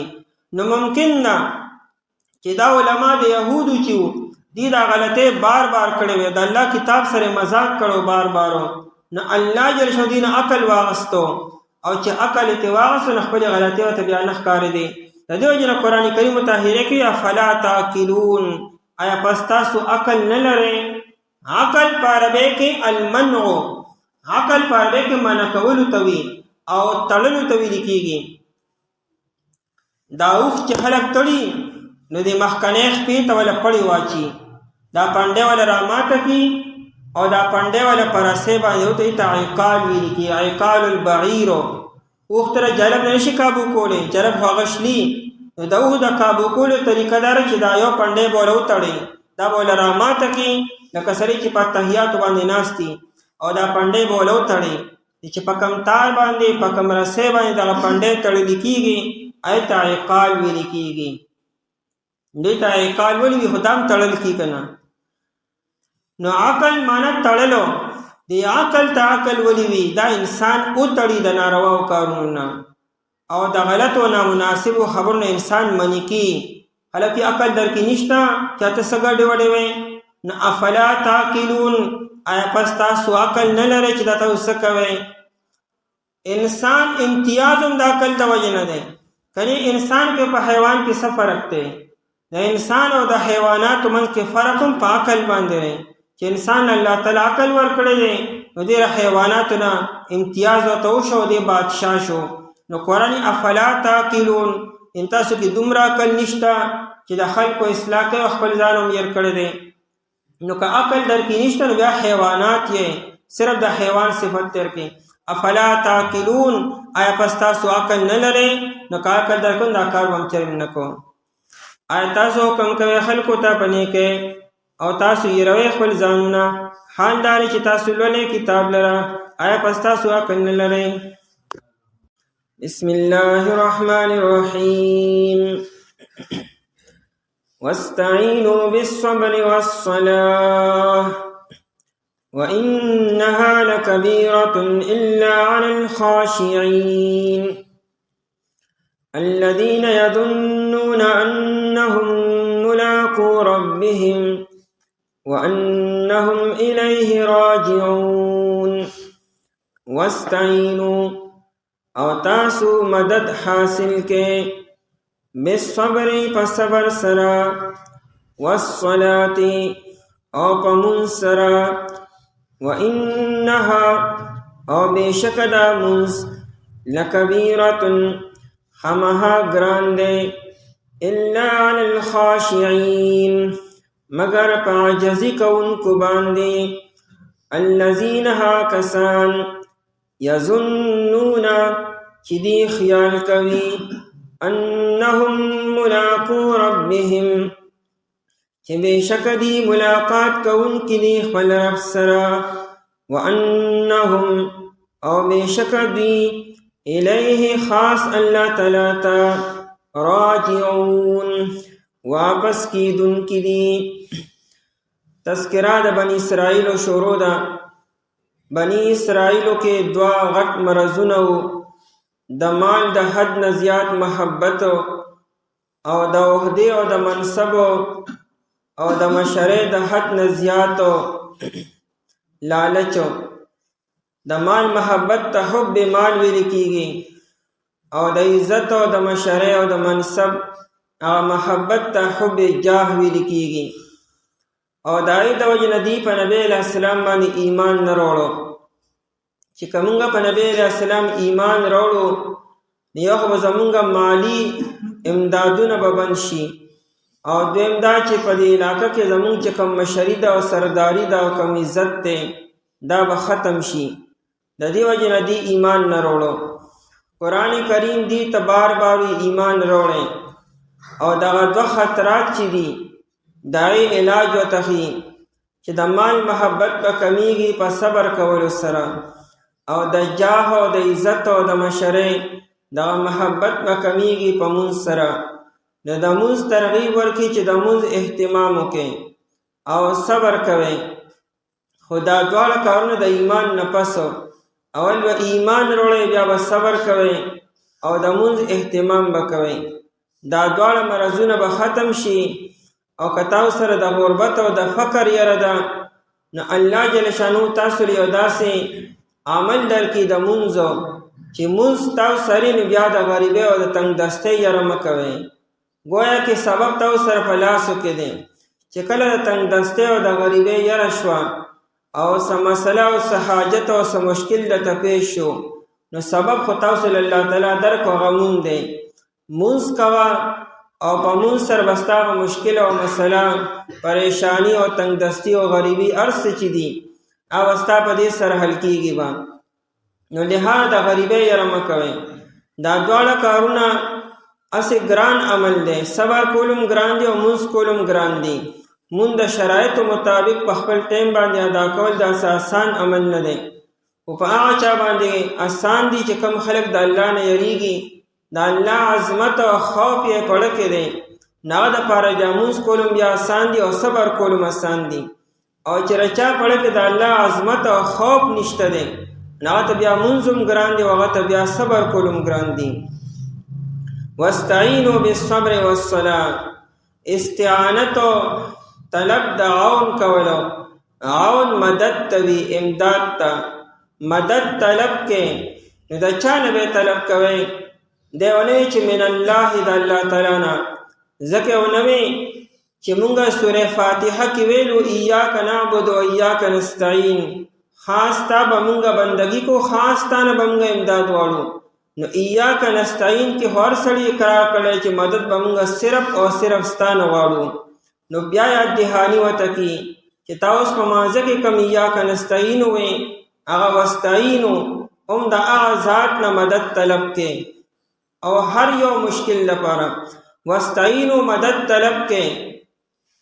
نو دیونه چې د څه لپاره، په کومه مسله کې، په کوم مشکل کې، په کومه پریشانی کې، دیونه چې د ډېر غټه مسله راشي، دیونه چې ته بیماری راشي یا غټه مسله، نه که وړه مسله ده او که غټه مسله ده، که وړه پریشانی ده او که غټه پریشانی ده، که ستاسو په وس کې ده او که نه ده، د هرې پریشانی او د هر یو حادثې او د هر یو مصیبت دپاره امداد طلب کې د الله تعالی نه.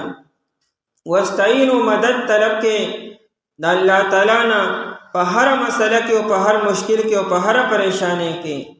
دا مدد به څنګه حاصل او څه طریقه وکړو؟ یا الله تعالی څه خاص نمبر مونږ راکړی چې په دې نمبر رابطه کوي، یا څه خاص کوډ ورډز دي که څه دي؟ نو نه، هر چا لپاره عمومي دو سیزونه دي، په دې په ذریعه سره تاسو د الله تعالی نه مدد طلب کولی شئ او حاصلولی شئ. او دا هر څوک، که نبی دی او که امتی دی، که یو امیر دی او که غریب دی، که نارینه دی او که زنانه ده، او که په هر دور کې او په هر زمانه کې او په هر علاقه کې دی، که د شپې او که د ورځې، دا عمل الله تعالی عمومي هر چا له ورکړی دی.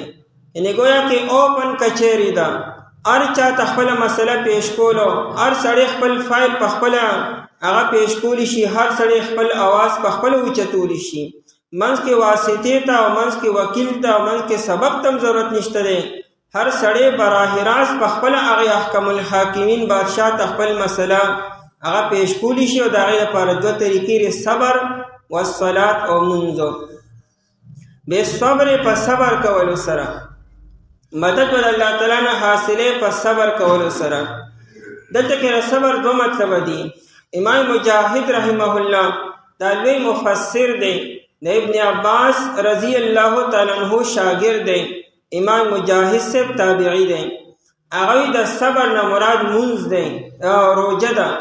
د صبر نه مراد روجه ده، یعنی روجه نیسئ نفلی یا فرضی. په دې طریقې سره هم تاسو د الله تعالی نه مددونه حاصل کړئ. په رمضان کې اور څه شک نشته دی، رمضان کې هر جهنم دروازې بند شي او د جنتونو دروازې کولو شي، د الله رحمتونه متوجي شي. او د افطار په ټیم کې یو دعا د هر روزدار الله تعالی قبلي. او که نوافل نفلی روزي وي نو پای کې څه شک نشته دی انسان الله تعالی ته نږدې شي. بل بخاری شریف کې روایت ده، نبی علیہ الصلوۃ والسلام په خپل هغه صبر ته روزه ویل دي چې الصوم الصبر، روزه چې دا صبر دی. نو الصوم الصبر، روزه به ذات خود صبر دی. ځکه د صبر معنا حبس النفس، د صبر معنا د الحبس، ځان کابو کولو. او په روزه کې انسان ځان کابو کې د خواهشاتو نه او د رغباتو نه، د خوراک او د اسکاک او د خپل خواهش نه. نو روزه به ذات خود صبر دی. روزه به هغه څوک نیسلی چې صبر کولی شي، چې صبر نشي کولی نه به روزه ونیسي. نو یا خو د صبر نه مراد روزه ده، صوم دی.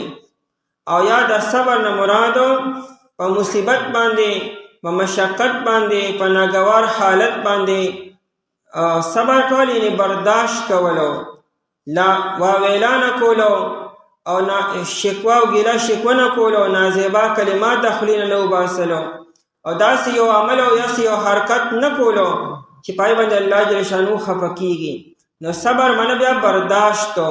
حالات خبر راځي په انسان باندې، انسان سره هوته حالات تړلې شوي دي، خدا انسان هغه برداشت کی با او په دې انتظار به چې کشفه هر څومره اوږده ده نه آخر سبا شي، او که سمندر هر څومره غټ دی نه آخر کناره شته دی. مشکل کار څومره غټ مشکل دی لیکن د هغې څه انتها شته دی، انډ شته دی.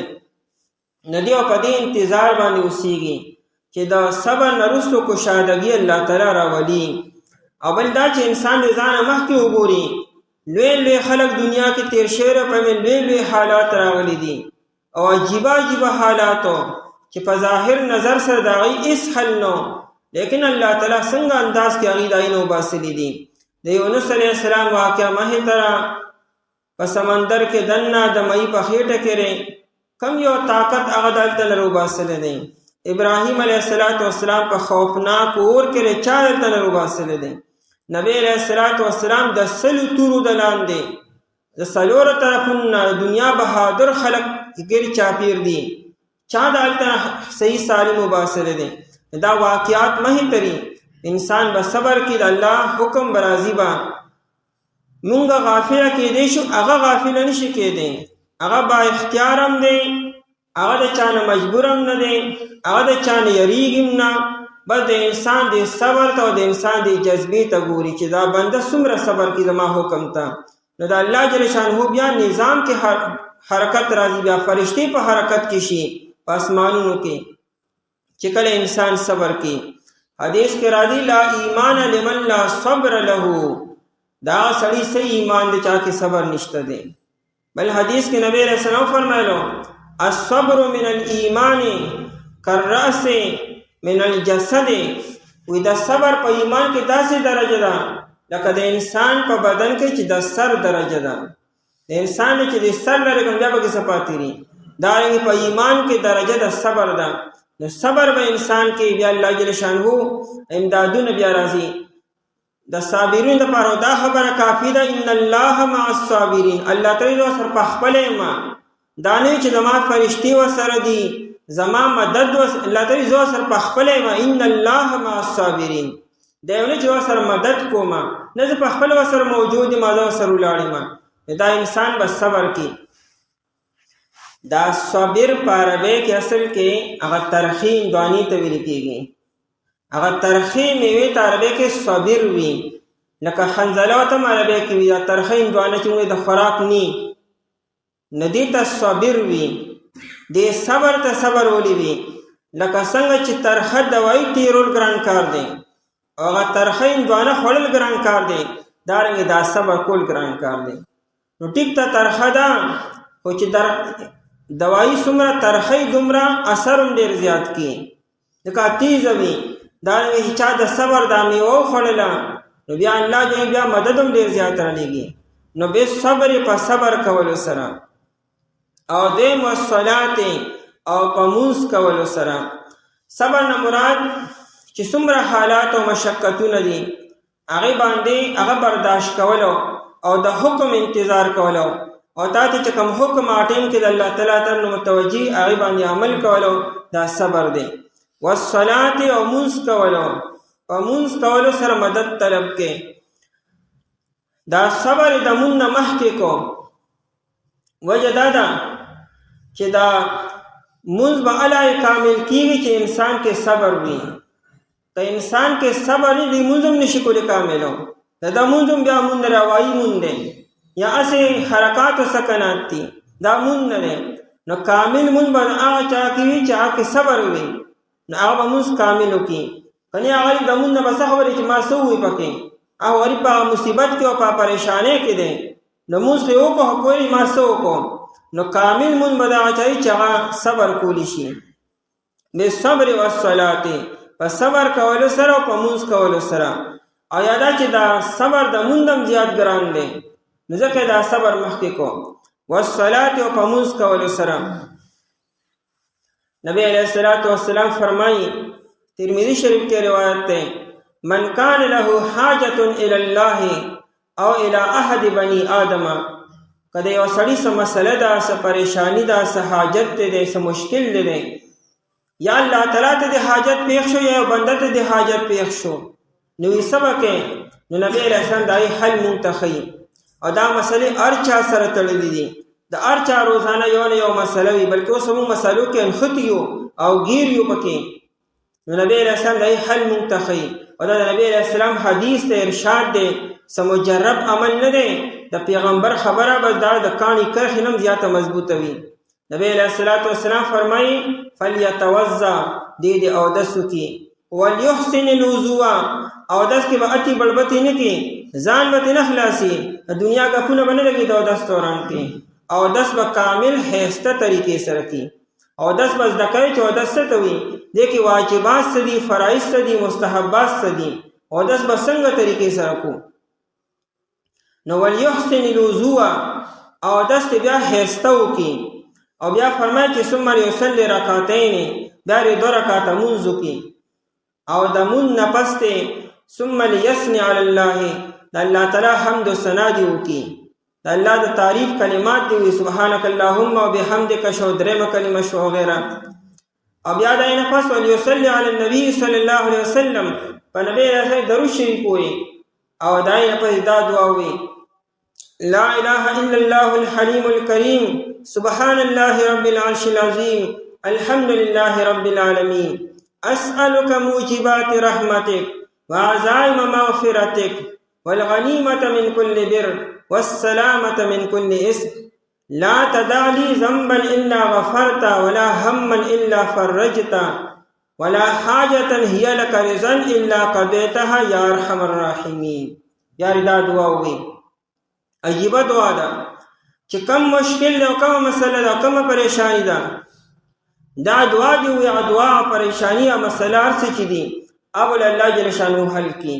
نو دا عمل انتهایی آسانو، هر سړی د ورځې او د شپې کولی شي، مسلې چا سره نه تړلې، لیکن حل یې مونږ ته نبي علیه السلام ښودلی دی.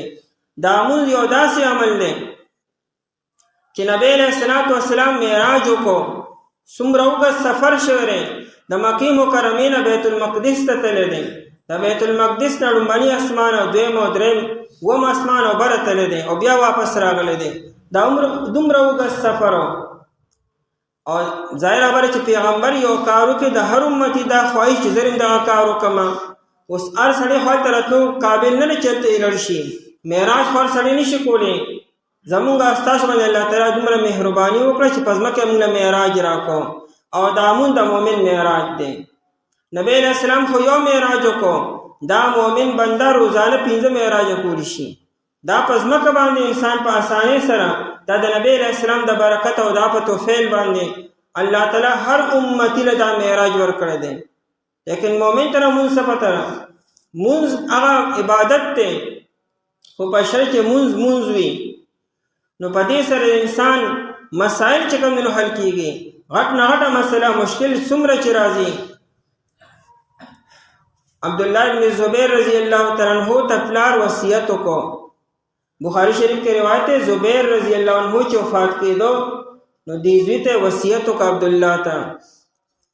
دې چې وفات کېدو په ده باندې 22 लाख روپۍ قرض و په زبیر رضی الله تعالی عنہ باندې. دا بخاری جلد اول کې دا روایت دی. 22 लाख روپۍ په هغه زمانه کې په ده باندې قرض و. دې ته جنګ صفین کې د علی رضی الله تعالی عنہ د امیر معاویه سره من کې دا جنگ شوی دی. د خپل زیرو ته عبدالله وراشه بچی ما ته پته لګي چې زه دې جنگ کې پاتې کېږم بنا شهید کېږم به زه.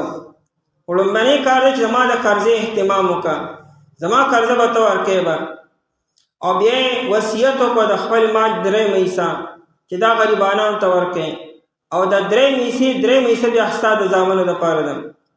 دې چې وفات شو په مدینه منوره کې د 11 کورونه وو، او یو غابه کې ځمکه وه، او دارنګې مصر کې او په کوفه کې. دا ټوله چې راغونډه کې 1 लाख روپیو نه کېده. ځکه چې کله پلار وفات شو، نو حکیم بن حزام رضی الله عنه دله راغی عبدالله رضی الله تعالی عنه له، ستا پلار باندې خو ډېرې غټې قرضې وي، نو قرضه څونه ده؟ نو ده ورته خپله قرضه پټه کړو چې د 1 लाख روپۍ قرضې ده. نو دا کورونه خو خانه د 1 लाख روپیو نه دي، دا 11 کورونه او دا ځمکه او دا نورو. بیا مې ورته وکړه چې 22 لکه قرض شي، نو بیا هغه راته وایي چې دا د 1 लाख روپیو نه دي، 22 لکه به څنګه پوره کېږي؟ بیا ورته ما وایي چې زما پلار باندې 22 लाख روپۍ قرض دی. زبیر رضی الله عنه چې وفات کېدو، نو د عبدالله ته یو خبره وکړه، وی بچی چې کوم ځای کې مشکل راشي کنه ونخلي نو زما مولا ته وایه او زما نوم وتاله. دا بخاري روایت دی. ما د پلار نه تپوس چې ستا مولا څوک دی؟ وی زما مولا هغه ذات دی الله تعالی. یا ته زما نوم راسره کو چې ای د زبیر مولا دا مسله ده بیا ستا مسله حل کیږي به. عبدالله رضی الله تعالی عنہ وی چې کلم زه په مسله کې انختی ما نو بس ما وی چې د ما د پلار مولا بس زما مسله الله تعالی حل کړی ده. په وچه ځمکه باندې اوبه پکار وی بنجر ځمکه او د خپل خادم وی چې ځمکه یې اوبه پکار دي دی لړو مصلی خوره کړه 2 رکعاته نفل یې وکړو او دا یې نه پس سوال کې د ما د پلار مولا اوبه پکار دي هغه ځای کې الله تعالی اوبه وباسلې. هغه زبیر رضی الله عنه شهید شو پلار باندې دا قرضه 22 लाख روپے. اوږد حدیث ته بخاری کې 2 صفحې ده. هغه ځمکې خرڅ شوې هغه یو ځمکې ارسو او دا عینه چې کومه سرمایه جوړه شوه نو 5 کروڑ 98 लाख. هغه ځمکه چې د 1 लाख روپو نه کېده 5 کروڑ 98 लाख روپے د نه جوړ شوې. قرضې خلاص کړې. عبدالله رضی الله عنه ارکان سلور کاله حج لبتو په مینا کې په مزدلفه کې او په عرفات کې اعلانونه کولو که زما په پلار د چا سکر دی د چا صحت دی راشي وایلی. سلور کاله اعلانات وکړو او سلور کاله بعد بیا د پلار میراث تقسیم کو. د پلار 9 زامن او 9 لورانې وي او سلور بیبیانې وي او یو بیبي ته 12 लाख درهم ورسېدلو. 48 लाख کو دا د مال اتمه حصہ ده نو دا 5 کروڑ 98 लाख روپے هغه ځمکه چې هغه 1 लाख روپو نه وه دین الله تعالی بیا دومره سرمایه جوړه کړه. نو دا مونځ داسې یو عمل دی چې دې په ذریعې سره الله تعالی کمې مسلې د انسانانو حل کړي په شرط دی چې مونځ وي. نو فرمایي چې بالصبر والصلاة په مونځ سره والصلاة په صبر سره او په مونځ سره. او که مسلمان ته د مونځ هم لا پته نشته موسی علیه السلام نه یو زنانه راله او د موسی علیه السلام نه تپوس وکړو چې جی زمانه غلطي وشوه او زمانه خطایي وشوه او زنا رانه وشوه او بیا د عین معشوم پیدا شو او هغه معشوم ما قتل کو زمام توبه کېدی شي چې دومره غټ جرم ما وکړو. موسی علیہ السلام جلالی انسان دی ستاوی توبه به څنګه قبول شي؟ یو غلطی نه د غلطۍ د پاسه غلطي زستا توبه به څنګه قبول شي؟ جبرئیل علیہ السلام راغی وی الله جل شانه وی چې د دین هم غټ ګناه شته دی. نو موسی علیہ السلام خدای د دین به غټ ګناه لاسي دا فرض مون نه کولو دا د دین هم غټه ګناه ده. الله جل فرمایي چې د دین هم غټه ګناه ده فرض مون نه کولو. نن مسلمان 98% او 96% د سره مون نه کوي او یې صفا پکار دی او الله په منځونو باندې سکی وی بس نیت صفا پکار دی نور خیر د کیږي با. او دلته کې الله جل فرمایي چې مون نه کولو دا د غین غټ ګناه دی. امام احمد بن حنبل رحمت الله علیه په نسبت باندې خو مون نه کولو ول کافر دی او د سزا قتل دی. او زمون امام ابو حنیفه رحمت الله علیه چې کوم انسان مون نکینو جیل ته واچوي او چې ترسو توبه نه دی استی او مون نه شو جیل نه مرو باسه یعنی ضمانت به نه کیږي دا مون داسي عمل نه او دین مسلمان غافل دی. واستعینوا بالصبر والصلاة امداد طلب کې په صبر کولو سره او په مونږ کولو سره. وانها لکبیرۃ او بشک دا مونږ انها کې دا حالوی دی الصلاة دی مستر بشک دا منزو لکبیرتن همها گران دے. کبیرتن بمانے ثقیلتن درون دے یا کبیرتن بمانے شاقتنو دا گران دے. منزولی گران دے زکا منز پا خپل ٹیم کولو او شرائط سره کولو او خشوع خضوع سره کولو او منز کی ستویلی کیگی اکشان منز کولو دا بیا گران عمل دے. اسے اوائی منز خبر سوکو کی اٹک بیٹک خبر سوکو کی دا نقل و حرکت خبر سوکو کی لیکن منز سرد صفاتو سرد شرائطو او سرد خشوع و وضو دا بیا گران عمل دے. وَإِنَّهَا لَكَبِيرَةٌ او بشک دا مونږ چې خامخا ګران دی او درون دی الا علی الخاشعين لکبیرة علی کل احد پارچا باندې الا علی الخاشعين مگر په عاجزی کوونکو باندې او په یریدونکو باندې نه دی ګرانو. خشوع چې د کوم انسان پړه کې عظمت د الله تعالی وي نه بل الله تعالی نه یریږي عاجزی وکي الا علی الخاشعين عاجزی کوونکو یا علی الخائفین په یریدونکو باندې. او امام مجاهد رحمت الله علیه دا الخاشعين معنا کې المؤمنین حقا چې کوم کامل مؤمنان دي او په صحیح او په رښتینی مؤمنان دي نه باندې موږ کول دي ګرانو.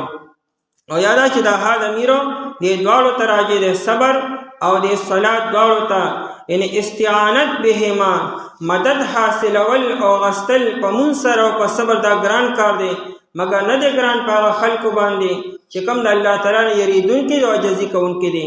دا خاشعين سوق دي دا دوه صفاتونه بیانې الذين دا کسان دي یظنون چې دی خیال کوي ځوان د ازدادونه دي په معنا د شک مرادي او په معنا د یقین مرادي دلته په معنا د یقین سره دي یظنون یعنی یوقنون دی یقین کوي انهم ملاقو ربهم چې بشک دی ملاقات کوونکي خپل رب سره ملاقونو نور ورزیدل دي ملاقو ربهم ملاقات کوونکي خپل رب سره. لقا په عربی کې اصل کې ملاقات او لقا په عربی کې اصول الجسم الى الاخر خپل جسم بل جسم یو ځای کولو خدا سي یو ځای کړ چې دوی جسمونه بالکل یو بل سره ملاو شي دې ته ملاقات ویل کېږي او لقا ویل کېږي چې یو جسم بل جسم سره متصل شي دې ته ملاقات او لقا ویل کېږي. نو دا ممکن دی چې بنده الله تعالی سره یو ځای شي دلته ملاقو راغلی دی ملاقو ربهم ملاقات کوونکي خپل رب سره. نو آیا هر یو جنتی به الله تعالی سره داسې یو ځای کېږي به نو بیا دوی تقدیر وباسئ ملاقو ربهم ملاقو ثواب ربهم د خپل رب ثوابونو سره او جزاګانو سره به ملاقات کی یا مراد نه دیدار دی. وانهم الیه راجعون دا ملاقو ربهم مراد نه موت دی چې موت پارچا باندې روان دی او چې مرګ راشي خپل رب سره ملاقات کی بیا. وانهم الیه راجعون او بشک دی خاص الله تعالی ته راجعون واپس کیدونکي دي انهم راجعون الیه دی الیه مخکې کو خاص سوال پیدا شو خاص الله تعالی ته راجعون واپس کیدونکي د قیامت پر ورځ باندې. چې چا کې دا دوه خبرې وي چې با جزیلی روي چې چا کې جزیلی رشوا ته موږ کول آسان شو او صبر کول آسان شو او مدد حاصل کې په صبر کول سره او په مونږ کول سره او بشک دا مونږ یا بشک دا دواړه همها ګران دي مگر نه دي ګران په جزي کوونکو باندې کسان دي چې یقین کوي چې بشک دی ملاقات کوونکي خپل رب سره او بشک دی خاصات واپس کیدونکي دي.